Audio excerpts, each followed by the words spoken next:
টাকা আছে, বাড়ি আছে, শুধু একটা বউ নাই। আরে মিয়া, আমি থাকতে তোমার টেনশন কিসের বে? তোমাকে আমি করাবো। তাই নাকি? তাহলে আমাকে কিছু মেয়ে দেখান। ও আচ্ছা, তাহলে তোমরা ঘটকদের দেখানো মেয়ে। হ্যাঁ, আমরাই তারা। আপনি কাকে বিয়ে করতে চান?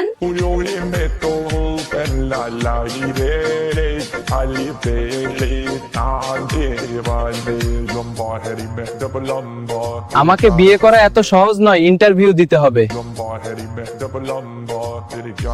হ্যাঁ, তাহলে ইন্টারভিউ শুরু করুন, আমরা উত্তর দিতে রাজি।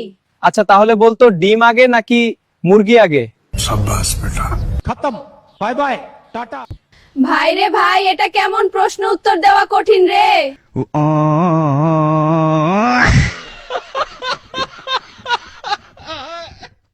কেমন দিলাম বন্ধুরা? ভালো লাগলে মেহেদি ইনোভেশন ফেসবুক পেজটি এবং ইউটিউব চ্যানেলটি ফলো সাবস্ক্রাইব করে দিও। रुको जरा सबर करो। তুই আমার ঘটকগিরি 12টা বাজালি রে।